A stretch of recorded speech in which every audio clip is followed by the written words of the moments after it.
Hello, and welcome friends. Today, I'm going to share with you how I clean and prepare a card to submit for grading. Generally PSA, but who knows, we might be using BGS or SGC at some point in the future. First, you're going to need a few things. Let me get you over here to the other camera. You're going to need some penny sleeves. I prefer BCW, but you can get whatever you like. And I also prefer the BCW card saver ones to the standard gold card, whatever, I don't know, it's gold something or other. Either way, they're crazy expensive. You know, recycle them if you can, borrow them from your friend, whatever you got to do, but you definitely got to have some of those. Next thing you're going to need is some sort of magnifying element. You could use one of these guys right here, which will allow you to do some I Spy with my little eye type shit, like monocle type. Get you a top hat and a cane, maybe go for a dance. Next thing, I've got the Grade Master card centering tool, so we'll check that out. And a lamp is what I generally use here instead of this. I used to use this little guy right here. I just want to show you guys this as an example, but I generally use this lamp, which you can see, which is a magnifying lamp, which has a light on it. And I can pull the top up, look through here, and this is going to allow you to see imperfections on your card that you might have not seen otherwise. This can, well, we see that? That's how bright that shit is. That can save you. It can save you from submitting dead submissions where you're just not going to get a profitable grade, or you're not going to get a grade that you want. The next thing we're going to use right here is a handkerchief of some sort and a microfiber cloth. So those are the things that I'm using. And for an example, I just picked up these Optic Jaylen Brown rookie cards. So we're going to take a look at one of these and see if it's good enough for grading. So the first thing we're going to do is we're going to check out the centering. And you can check out the centering. It's visual. If the centering gets close and you want to know if this has the 10 centering or if it's going to fall to a 9 or an 8, then you can use the Grade Master centering tool for precision. So you can get this thing on eBay for $18. Just search Grade Master card centering tool. They'll send it to you. It comes with these 3 plastic pieces.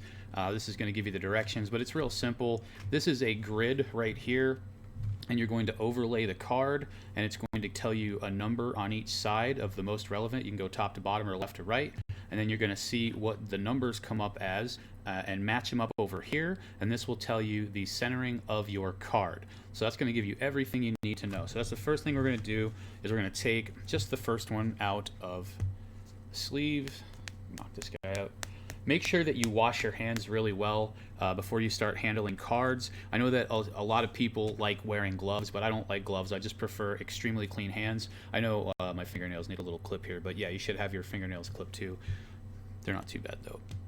All right, so we're going to take the card, and just as long as you have a clean surface, you have something that's not crazy, that's not going to screw the card up, you're generally okay. So we're going to slide the card out of its penny sleeve. And for the Grade Master centering tool, I'm actually just going to set it on top of the other piece of plastic on the white like this. And then here's the overlay that goes over it. And we're going to line it up with the corners. And then we are going to look from left to right on this. And it looks here, it's a 5. It does take a little bit to line it up, but it looks like we're getting a 4 and a 4. Yeah, it looks like it's 4, 4. Let me just want to make sure I'm lined up here. 1, 2, 3, 4. Just a little bit over 4 here, and that looks like an exact 4 there. So we're roughly looking at this card as having very good centering from left to right. So if you're looking at 4, 4, that's just going to be straight up 50-50 centering. But sometimes you're going to have a 4, 3, bam, there you go. A lot of the time when you're looking for a 10, they want you to have, it's like 60-40 at the worst, and generally there's a little bit of an allowance if your card has great eye appeal, or maybe if it's vintage. They do make some slight allowances, but otherwise that's what you want to get for a PSA 10. So when you really are, when maybe there's something else wrong with the card and you're trying to shoot for a 9, whatever it is, it does get close on occasion, and it never hurts to have something like this to fall back on. If you're not that good, like maybe you're not that good visually, like spatially, or maybe you can't see very well. I mean, there's a lot of different reasons why you might take and make a good use of this centering tool. And like I said, sometimes it doesn't match the card perfectly, so you have to do some estimation, but you can definitely do that estimation pretty well. And I think this tool, for the price, has been very, very nice to me. I've definitely saved a few cards that I would otherwise have sent, and I've definitely gotten to send a few cards that were otherwise perhaps a little on the sketch to hit like a 9 or an 8 on an old card, vintage type. So that's definitely something that you want to consider getting. So the Grademaster centering tool. So we got our card, we know he's centered, we've taken him out. Now we want to say take a look at the corners.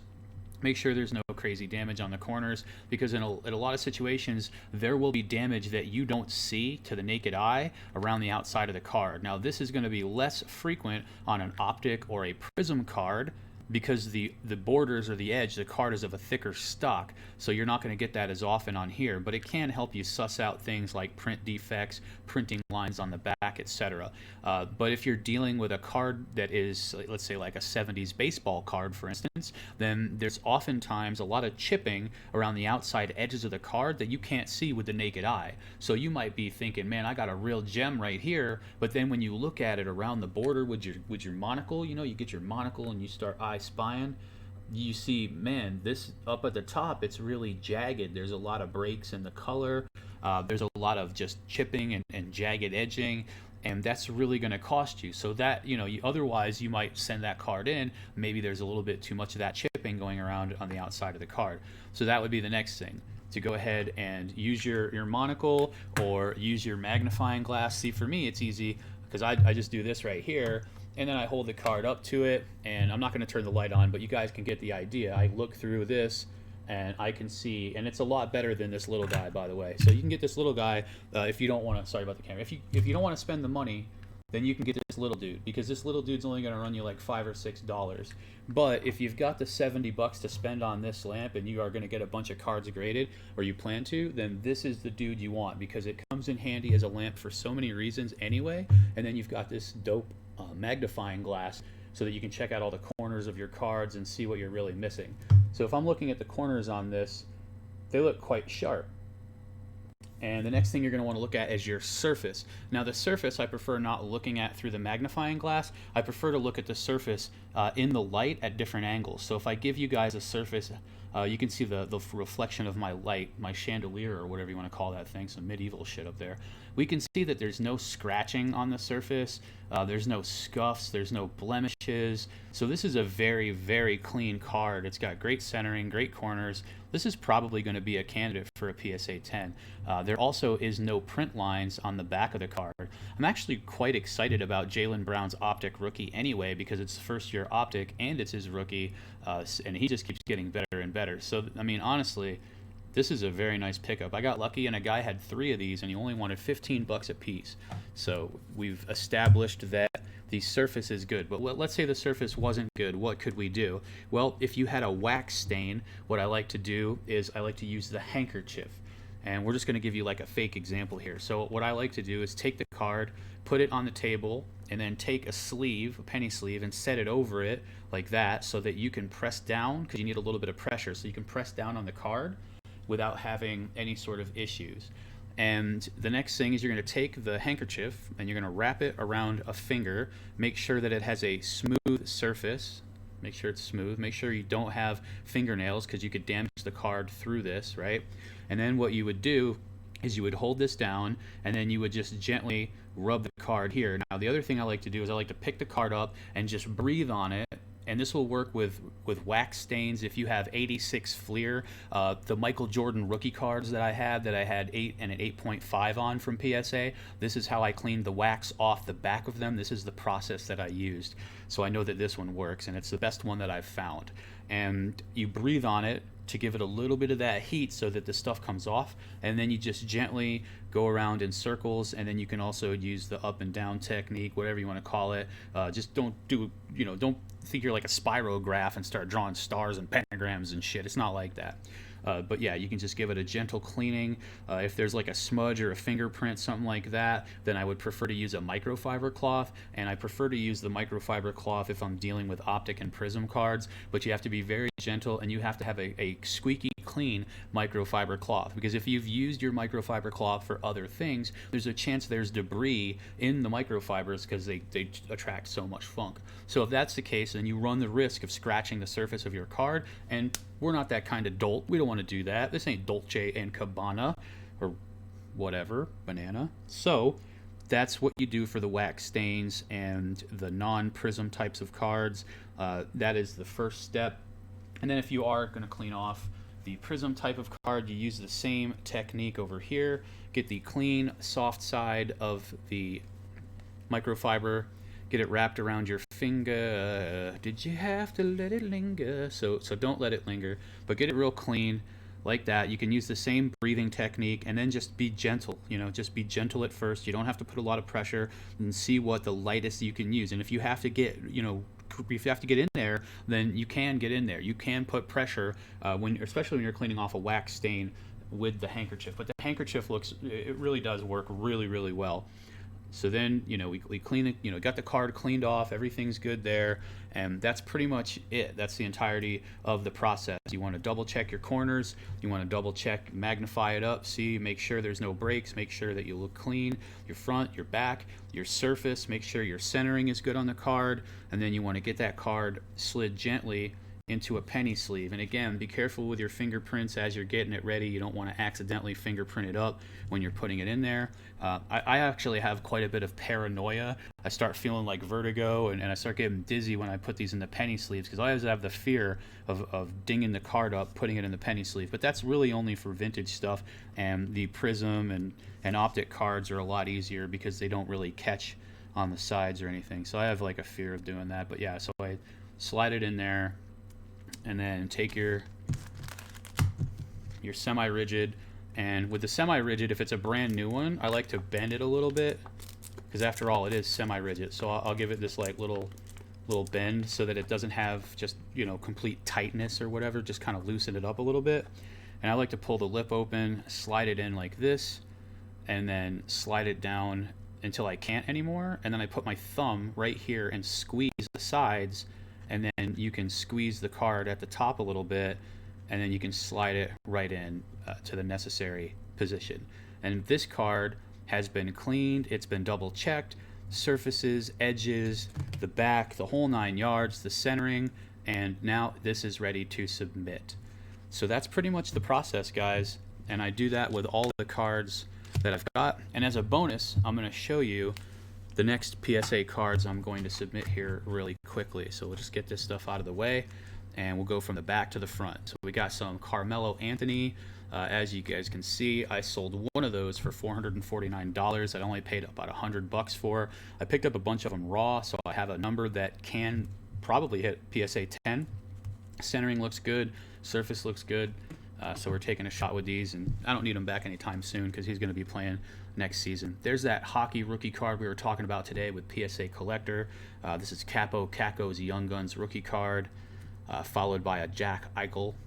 Jack Eichel is going to be a beast next season. I would suggest that you guys pick him up if you have a chance. My Zion Williamson, it's a Don Russ rated rookie, but whatever, he's still probably going to be okay if he's not fatter than he is now. That dude's going to eat too many cinnamon rolls in the off season, boys and girls. Next, we've got a Gary Trent Jr. Silver Prism. I only paid that like $10 or something for that. You got a Cam Newton, the one solo Cam Newton that I bought for $7, and it looks gem minty fresh, so we're going to give it a run. There's a tiny bit of off-centering from left to right, but generally you can have a little bit of off-centering if you don't really notice it that much. Then we've got two Don Russ Saquon Barkleys. Not big cards, probably going to be $180 or something like that in a PSA 10, but they do look super fresh. They are packed fresh. So from all the 2012 hoops I had, I've got these Jimmy Butlers. I've got about 5 or 6 more of them, but these are the only two that looked like they would hit a 10. The cornering and the edges on these are a little bit difficult because they're colored, so oftentimes you'll get a little bit of a ding or you'll get some whiteness around the edges that's very difficult to see with the naked eye. Next, we've got DK Metcalf.